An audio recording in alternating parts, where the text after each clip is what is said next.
check, 1, 2. Go! Curious about real estate? Yes! Then you've come to the right place. Get the knowledge you need. Get over the fear and get started. This is the Michael Quarles Real Estate Show with your host, Michael Quarles.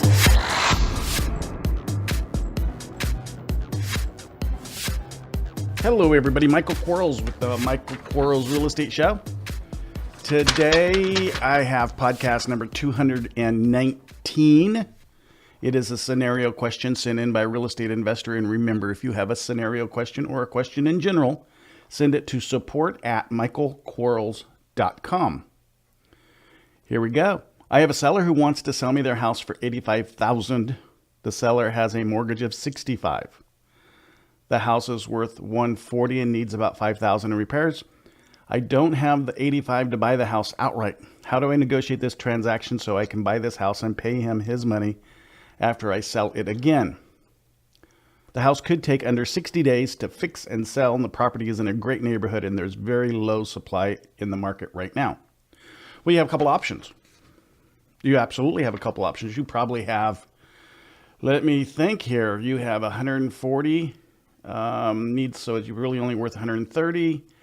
So 130, and you have 60% of 130 is 78. So you're right at that 65 cent or on the dollar range for hard money. So you can go out and find yourself an equity lender. And so an equity lender, the difference between an equity lender and a hard money lender, and they're very similar.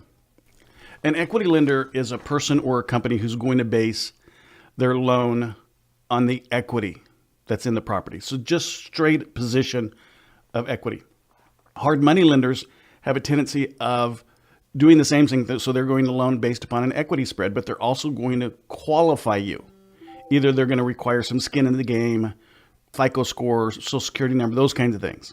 Not that that's bad. It's just that if you can find a pure equity lender, that would be better. But a hard money lender is okay too. So your equity lenders should cost you more than your hard money lender because, again, it's 100% risk for them possibly, where your hard money lender should charge you less because you have some risk as well. The other thing you could do is you could do a seller wrap. So that means the seller's doing a seller carryback and they're wrapping the first mortgage, I'm assuming, at 65 with the 20 that you're paying them. So they're giving you a seller wrap of 85. They could do a seller carryback of the 20, which I think is a better position for you. So you're going to take the property subject to the existing 65 with a seller carryback of 20. So basically a subject to. So you have three ways you can buy this thing. Go borrow the money from an equity or hard money lender. You could do a seller wrap or seller carryback. That's where the seller's financing the $20,000 for you. You could also do just a $20,000 seller carryback junior position behind the first 65 subject to. And let's face it, you could do also an option if you chose to, where you're putting into the contract for 85, you have the first right to buy it, and then you can just go out there and start marketing it. This could be something that you want to do a wholesale I said it. I know I did wholesale deal on. If that's the only avenue you can take, go find yourself an investor who wants to give you a little spread, who has that 20 or has that 85 and the repair money. Let them fix it up and sell it for the whole thing. But let's face it, you get in my coaching program, I'll teach you how to do the seller financing either with junior or a seller wrap. And you're always going to be creating relationships with hard money and equity lenders. The other thing you could do is, start talking to your center of influence. Let's face it. I know you know someone with $20,000. You just don't know who they are yet. One of the jobs that we have as real estate investors is telling our family and friends and all the people that we come in contact with that we are a real estate investor. And the $20,000, if you can get a sub to, or the 85 if you can't, is it not a stretch for a lot of folks? You just have to go out there and actually ask them if they have money and they want to, do a little deal with you. There's enough room in this transaction, it appears to me anyway, that you could do a little bit of a split. You could do, okay, you bring the money, I'll give you a third of the profit. I get a third for finding the deal, and I get a third because I'm the investor on the deal. I mean, that would be a better thing than letting the deal go away completely. So there's another option. Thanks for listening. We'll be right back. Are you running out of leads? It's time you tried Yellow Letters at yellowletters.com. Get motivated seller leads through yellow letters, postcards, zip letters, typed professional letters, greeting cards, door hangers, and business cards. Yellow Letters is a full-service marketing company created with your success in mind. Get the personal attention you need to get your direct mail campaign started and get in touch at yellowletters.com. And we are back in 3, 2, 1. Let's get creative, guys and gals. These things aren't that hard to do. If you find the deal, that's the hardest part.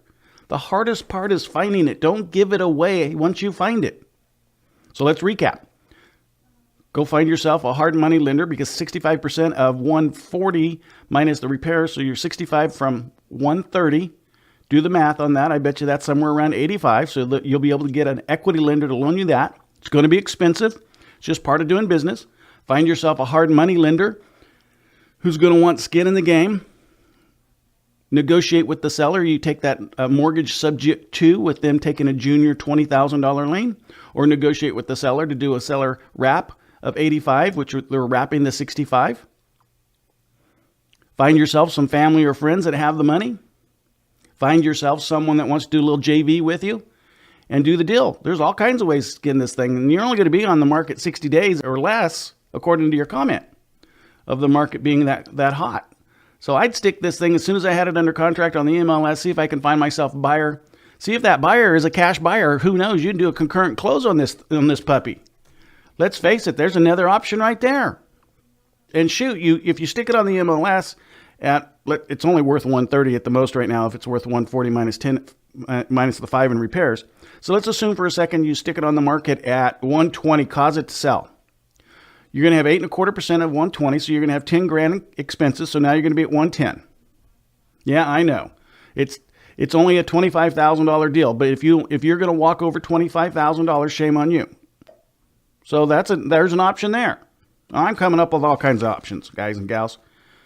So really easy deal to do. Congratulations on finding it. Good job. Tell us about it after you buy it and sell it and how much money you made. Talk to you soon. Bye-bye. Thanks for listening to the Michael Quarles Real Estate Show. Get more info and stay in touch at michaelquarles.com.